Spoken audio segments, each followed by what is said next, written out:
নমস্কাৰ আসাম কিচেনলৈ আপোনালোকক সকলোকে স্বাগতম জনাইছো। আজি মই চকলেট লিফৰ ৰেচিপি লৈ আহিছো। মাত্ৰ এটা ইনগ্ৰেডিয়েন্টছ দৰকাৰ। এইটো হ'ল ডাৰ্ক কম্পাউণ্ড চকলেট বা মিল্ক কম্পাউণ্ড যিকোনো ল'ব পাৰে আপোনালোকে আৰু গছৰ পাত বা ফুলৰ পাত। আহকচোন কেনেকৈ বনালো চাওঁ। এতিয়া মই ডাৰ্ক কম্পাউণ্ড চকলেট লৈছো। মই মোডে ব্ৰেণ্ড ইউজ কৰিছো। আপোনালোকে যিকোনো ব্ৰেণ্ড ইউজ কৰিব পাৰে।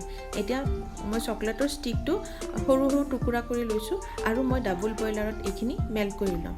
আপোনালোকে যদি বিচাৰে মাইক্ৰ ওভেনতো মেল্ট কৰি ল'ব পাৰিব। মই এতিয়া চচপেনত পানী দিছো। পানীখিনি গৰম হ'ব দিম আৰু ওপৰত মই গ্লাছৰ বাটিটো দি দিছো আৰু চকলেটখিনি ভালকৈ মেল্ট কৰি লম। লাহে লাহে লাই দিম। গেছৰ ফ্লেম লো মিডিয়ামত ৰাখিব।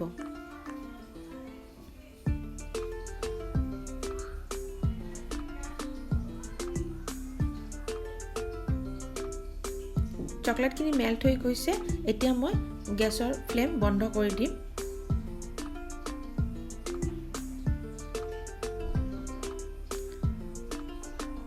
এতিয়া তলত বাটিটো ৰখাৰ কাৰণটো হৈছে মোৰ অলপমান চকলেট গোটেইখিনি গলা নাই, অকণ অকণ ৰৈ গৈছে। সেইখিনি ভালকৈ মেল্ট হ'বৰ কাৰণে গৰম পানীৰ বাটিটো তলত ৰাখি থৈ দিছোঁ।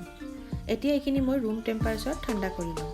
গছৰ পাত লৈছোঁ। মই ইয়াতে জবা ফুলৰ পাত আৰু গোলাপৰ পাত লৈছোঁ। আপোনালোকে যিকোনো পাত ল'ব পাৰে। আৰু এতিয়া মই ইয়াতে চকলেটখিনি লগাই দিম। চকলেটখিনি খুব সাৱধানে লগাব যাতে পাতটোত ধুনীয়াকৈ মিলি যায়।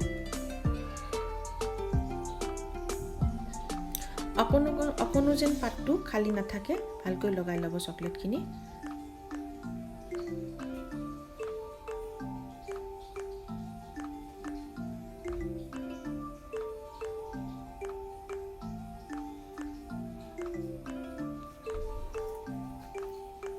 এইটো পাতটোত লগোৱা হৈ গ'ল। এতিয়া মই গোলাপৰ পাত লৈ ল'ম আৰু পিছপিনে চকলেটটো ভালকৈ লগাই ল'ম। এইখিনি মই ঠাণ্ডা হ'ব দিম। অকণমান ঠাণ্ডা হ'ব দি পেলাই ফ্ৰিজত ৰাখিছোঁ 5 মিনিটৰ কাৰণে। আৰু এতিয়া মই এইখিনি ওলাই ল'ম। খুব সাৱধানে ওলাব পাতটো, নহ'লে এইটো ভাঙি যোৱাৰ সম্ভাৱনা থাকে।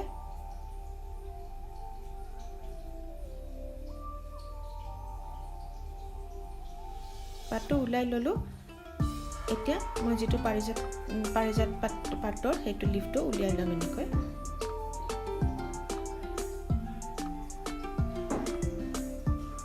ধৰিব পাৰিছেনে কিমান ধুনীয়া হৈছে। এইবিলাক আপোনালোকে ডেজাৰ্টত ইউজ কৰিব পাৰিব বা কাপ কেকতো ইউজ কৰিব পাৰিব। ৰেচিপি কেনে পালে নিশ্চয় জনাব। যিবিলাকে মোৰ ভিডিঅ' চাইছে তেওঁলোকক বহুত বহুত ধন্যবাদ জনাইছোঁ। আজিলৈ আহিছোঁ।